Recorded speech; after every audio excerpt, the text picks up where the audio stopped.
గోచార గురుగ్రహం మిథున రాశిలో స్థితి పొందడం వల్ల కర్కాటక రాశి వారికి ఎలాంటి శుభాశుభ ఫలితాలు కలగబోతున్నాయో చూద్దామండి. కర్కాటక రాశి వారికి 6 మరియు 9వ స్థానాధిపతి ఈ యొక్క గురుగ్రహం అవుతారు. ఈ యొక్క గురుగ్రహం మీకు ఏ స్థానంలో అంటే మీ యొక్క రాశి, మీ యొక్క లగ్నమైనటువంటి యొక్క కర్కాటక నుండి వెనక స్థానం 12వ స్థానంలో ఉంటారండి. ఉండి ఆయనకు 5వ దృష్టి, 7వ దృష్టి, 9వ దృష్టి ఉంటాయి కాబట్టి పంచమ దృష్టి చేత 4వ స్థానాన్ని, సప్తమ దృష్టి చేత మీ యొక్క 6వ స్థానాన్ని, నవమ దృష్టి చేత మీ యొక్క 8వ స్థానాన్ని వీక్షిస్తూ ఉంటారండి. గురుడి చూపు దృష్టి అనేది ఎప్పుడు కూడా మంచిదే.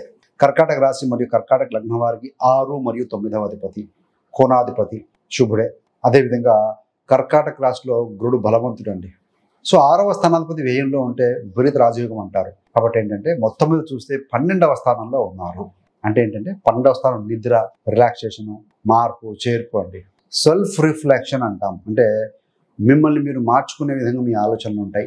మీరు డైలీ వర్క్ రొటీన్లో గతంలో చేస్తున్న పనులకు భిన్నంగా చేయటం, మీ యొక్క వర్క్ ఎఫిషియన్సీ అవుట్పుట్ పెంచుకునే విధంగా టైం అండ్ ఎనర్జీ ఎఫర్ట్స్ మీరు బాగా పెడతారండి. మరి 12వ స్థానం అన్నారు కదా, దట్టు గురుగ్రహం కాబట్టి ముఖ్యంగా స్పిరిచువల్గా ఇంక్లూషన్ అవ్వటం, యోగా, మెడిటేషన్, రిలాక్సేషన్, రిజనరేటింగ్ టెక్నిక్స్ అంటారు చూసారా, మిమ్మల్ని మీరు యాక్టివ్గా ఉంచుకునే విధంగా ఇలాంటివి కూడా స్ట్రెచ్చింగ్ ఎక్సర్సైజ్ చేయటం, నిద్ర కోసం ఒత్తిడి, యాంగ్జైటీ తగ్గించుకునే విధంగా యోగా, ఆసనాలు లేదా మెడిటేషన్ అనేవి కొత్త కొత్తగా ప్రాక్టీస్ చేయడం లాంటివి చేస్తారండి.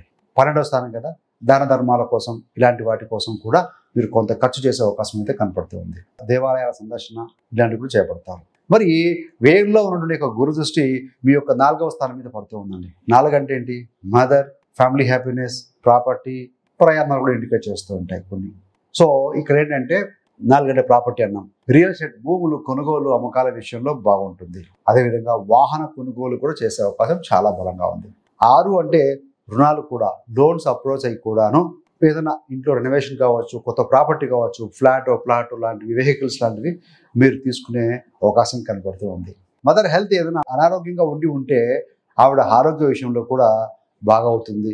గతం కంటే కూడా ఇంప్రూవ్ అవుతుందండి. ఆరోగ్యంగా ఉండగలుగుతారు. మరి వెహికల్ తీసుకోవడమే కాకుండా కుటుంబ సౌఖ్యం కోసం ఖర్చు కూడా చేస్తారండి.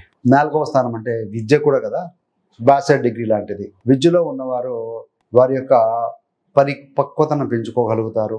ఎడ్యుకేషన్ మీద బాగా దృష్టి పెడతారు. కొంతమంది విద్యార్థులు ఇంటి నుండి బహుదూరం వెళ్ళి చదువుకోవటం, లేదంటే ఆల్రెడీ విదేశాల్లో ఉన్నవారు అద్భుతంగా వారి యొక్క విద్యారంగంలో ఎలాంటి ఒత్తిడి లేకుండా రాణించడం అనేది మనం గమనించవచ్చండి. మరి 6వ స్థానం మీద దృష్టి పెడుతూ ఉన్నారు 12వ అధిపతి.